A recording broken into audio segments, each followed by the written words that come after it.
Merci. Je suis très heureuse d'être ici. Et je pense aussi que je vais donner ma présentation en anglais plutôt qu'en français, mais je vais répondre aux questions plus tard en français et poursuivre la discussion aussi. Donc, j'espère que ça va aller. So, I want to talk about indie and alternative games. There's two problems. One is that this is such a huge area. I mean, just to try to talk about games in this very general way is just impossible. There's so many different ways you could start to talk about it. But the other problem I have still is that I feel that almost any audience I'm in front of, I have to do some sort of education. And so I feel that, well, I think I'm going to soon just stop doing that and do much more conceptual presentations because I'm getting tired of it myself. But I think the fact that I have to do that still says something that's interesting in itself. So having said that, I am going to begin this otherwise very basic presentation with a very simple framework for games. So here's the most fundamental description of a game. It's a set of design constraints or rules, and around those rules you have a space for improvisation or play. So what's important about this description is that it's not just about digital games. It's about any game, absolutely any game. And here's a description of interaction. So it looks exactly the same. And the point of this is that games are not some marginal new frill on culture. They are, on the one hand, a very old central form of culture. And on the other hand, they're a form, a structure that underlies interactive culture. And so that, for me, that double relationship is one of the things that makes them really fascinating. So this is not what they are for me. This is not the part of them that I'm interested in. Commercial blockbuster games, they're not uninteresting in many ways, but they have the same status as formulaic blockbuster movies. They're the commercial end of a cultural form, in this case, well, in the other case, cinema, that has also, as in cinema, radical experimental end, and everything in between, you know, the commercial and the radically experimental end. And so just as a quick and easy contrast, this is a screenshot of some of the games from last year's summer 10-week incubator that we hold at the Games Research Center TAG at Concordia. And you'll see just a very different feel. So apart from the fact that what the games that are being made are so varied and changing constantly, what is also changing and complexifying is who is making games. There are increasing numbers of women, certainly around TAG, there are a lot of women. I would say that there are, you know, probably there are more women than straight, regular men. There's also a really clear presence of non-binary, trans folk. And so you can see here, this is this emphasis in Anna Anthropy's book. I think this is 2012 about this book. And she is an important figure in the alt games scene. So she's a trans woman. And among the many, many games that she's made, she really has, she's very prolific, is an iconic one called Dysphoria. This is a screenshot from it. It's about her experience of going through hormone therapy. So this is just sort of an intro into this. There are so many completely different types of games and important game authors at this point that it's really hard to figure out how to give you even a vague sense of the density and the variety out there. You know, I could have approached this talk, I think, from a completely different angle and shown you things like Minecraft, where I don't remember the numbers. I think there are 20 million people playing at any time, and what goes on in Minecraft is absolutely fascinating. Or I could have looked at EVE Online, which is, just look it up on the internet, EVE Online. But I really wanted to, for this audience to do this from a this point of view, a different way of going about it. So I'll just kind of arbitrarily present you with some very different types of contemporary games, and then talk very briefly about my own practice. So this is Ido Stern. He's been working since the early 80s. He teaches at UCLA, and he's always done this sort of provocative mix of between new media and games. Again, somebody who's incredibly prolific. So I just chose this out of his many things to show you an installation, interactive installation that references the World of Warcraft, a big mass and very popular game. And it's really what interests me is, the fact that it references such a well-known game and it reinterprets it so very radically. Here's another quick look at somebody, Jason Rohrer, one of the best-known game developers at this point. He's shown all over the place. He's collected by the Museum of Modern Art, although I think he's in the design collection, which I think is very interesting. If you want to take a look at some of his games, he was made famous by a 5-minute game, incredibly simple. I think it's an 8-bit game in which you live in, you're born and you die within 5 minutes, and you go through, all the main things that could happen to you in life, and it's an incredibly moving game and incredibly simple. So I thought, though, that I would look just a little bit more closely at this one, A Game for Someone. It's a board game. He made a digital version of it, of the game mechanics, and evolved the rules using artificial intelligence. And then he had, the board and the pieces made out of titanium, the rules put on archival paper and sealed from the elements, and then he buried it himself in the desert, and that's where it is. So again, just looking at somebody, I guess, who's not digital, although he does many digital games also, but looking at an example of a non-digital game that is intensely conceptual. This is Natalie Posey and Eric Zimmerman. Natalie Posey is an architect. She works as an architect, and then she collaborates with Eric Zimmerman, who is a prolific digital game maker, and they make these sculptural and/or architectural scale games. This one, 16 Tons, is a strategic social game that's played with real money. You have to pay other people to move the pieces, and you have to bargain with other people using real money, not play money, to get through the game. And there are no rules about how you do that. The suggested price, I think, is $3 or 3 something. But every time the game is played, it is this social negotiation about money and about what you do to progress through something with money and other people. And this is one of mine, a collaboration, and I've put this in, I guess, because I feel I should put something of mine in, but also because it's a physical game. So personally, for me, I've been working ever since I was a painter to get away from a rectangle. So I'm trying to get away from the screen and learn about bodies and about bodies in interaction and about sociality. So I'll just play a little video. If I can get the, yep. Stairs, another one fails, another one leaves her underwear. So I'm going to just talk over the music. It's a game about proximity, not about touching. Many games are about touching, but we were interested in the idea of having to be awkwardly close. It also produces a kind of a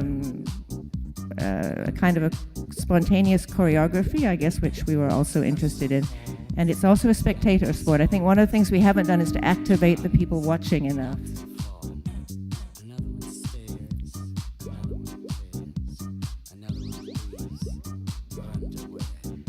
And again, in the area of games, this is a sort of provocative area to be in because it is about bringing the body back into the game. So it's very much a sort of oppositional within this smaller arena of games, if you like.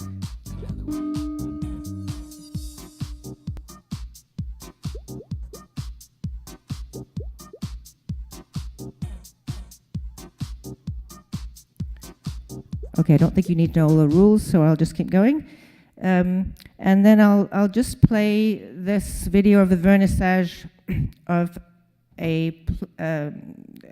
quite a large show that I co-curated in Paris in the summer of 2012.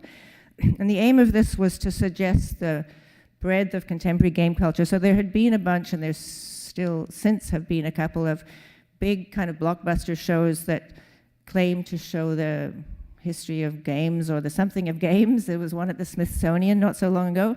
And those tend to be technological, a sort of shows based on technological progress, and when as games became more technically diverse and lush or whatever, those are the technical histories rather than any other sort of history. And so we really wanted to do a completely different look at what game culture was. At the one end, there's highly ludic, immersive, participative environments, and at the other end, almost cult screen-based games for individual players. And it was very important to include the more traditional game format, but the main emphasis was on social and physical interaction and on the incredible diversity and dynamism in contemporary game culture. There were 6 large-scale commissions, including one by Daily Tous les Jours, and I think that I saw it Melissa's slide, so I'll skip over it because it looks like she's going to show it. But, so this is just a video of the opening. It doesn't show everything by any means, but it gives you sort of the feel.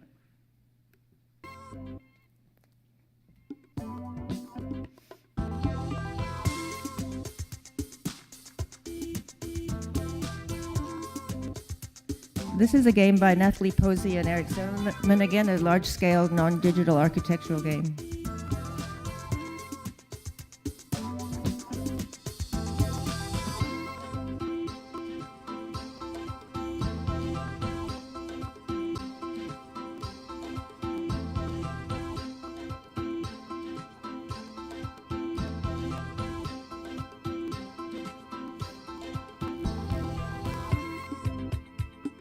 This was a full floor of a paper-mache meow town, a town for cats, with all games based on the theme of cats. Done by a Brooklyn collective called Baby Castles, who are very well known. This is the Daily Tous les Jours piece. So I'm just going to stop there. I can't show anymore. I just hope that it gives you some sort of a feeling and that you might want to go and look for other things. And I'll just end that by recommending this recent book. It's a very simple book. At the same time, I think it's a very good introduction. And John Sharp makes a distinction that is worth thinking about between art games, game art, and artists' games. So I'll talk a little bit about dissemination. So not surprisingly, it's as diverse as the types of games out there. Here are just a few examples of some of the sort of events, conferences, through to sort of play in the street type events. But also, I think that even the big commercial distribution platforms, notably things like Steam and Twitch, I don't know how many of you know these platforms, they're huge. But even on Steam, there's a really interesting selection of independent, though screen-based games, but they're real interesting independent games. And so I think that's a good thing in itself, that independent, very small studios and individuals can use these kinds of platforms. And then I've just put this information here about a project at Concordia going on Twitch at the moment, which looks at people streaming. That's what Twitch is. It's a streaming platform. So people stream themselves playing games, basically. And most of them are regular fare. But there's a really interesting bunch of people trying out doing different things on Twitch. And again, that's absolutely fascinating, and it's a really interesting place to try to do that. So an example of a little festival, the Vector Game Art Convergence Festival, which started in 2013. The main person, there were two people doing it, Prosthetic Knowledge, I'm sorry I don't know his name, and Mr. Ghosty, who is Scott Deeming, who is a PhD student here at Concordia. And so you can see that from the very start, they started out thinking of games in this bigger arena that really crosses over into art, but at the same time is a very sort of subculture arena in some ways, I think. And on the right, you have two works from this year's edition, which was called The Algorithmic Imagination. The top one is the deer cam in Grand Theft Auto. So I suspect that many of you know Grand Theft Auto. What the deer cam does is it's just an in-game camera in which there's a deer that wanders around algorithmically in the huge, huge space of Grand Theft Auto. And it's absolutely fascinating to just follow the deer. So that is a very game-based piece. And then the other piece below, I can't actually read his name, I'm sorry, he's a well-known, Donovan, what's his first name? Adam Donovan, thank you. He's a really wonderful sound artist that's mostly known in the new media exhibition arena. And then really close to home, I just wanted to finish with this and talk a little bit about very local things, but also try to talk about sort of collaboration and community spirit in the games area. And so you've got on the left the Montreal Game Society, which is a collective. It's not even a collective, it's so sort of broad and inclusive. It's a place, an occasion, twice a month or so, where people who are making something that they would like to show there, that they wish to call a game for whatever reason, can come and show what they're doing and talk to people and meet other people. And so there's, again, this wonderful range of things that you see there that are often very different one from another, but that all survive in that space as a place to talk about them. And the other thing is Pixels, which is an organization for women to learn to make their first game or learn to make games, basically people who are starting out and who are women. And there's a lot of crossover between these two organizations, and also with TAG at the university, there's really a flow. There's sort of this wonderful community, I think, in the indie alt game area. And that's, again, for me, something that is very attractive. I guess I wanted to say last thing about why, sort of, again, difficult thing to say without saying it wrongly. I think one of the things that I'm interested in, that's attracted me to this, to working in games, I think I've already referred to some of the things that I find interesting, but I think also I am really interested in the fact that it happens much more frequently in games, that people work collaboratively and acknowledge each other collaboratively. It's much less likely to be the case that one person's name goes on something. Now there are, and I've shown, at least two sort of single authors, Anna Anthropy and Jason Rohrer, and those are people who can do everything, so they do everything, that they produce everything they do. But in the case where there's a group of people making something, it's much more likely in the game area that everybody will be acknowledged, and there's not the sort of hierarchy between the person who did the concept and the people who, just did the work. And again, for me, that's very interesting because I don't like this sort of hierarchical division between the concept and the embodiment of the concept. I mean, I'm interested in embodiment on all kinds of other levels. This is just another one for me. And so I think that's also something that maybe won't last, but that I really appreciate.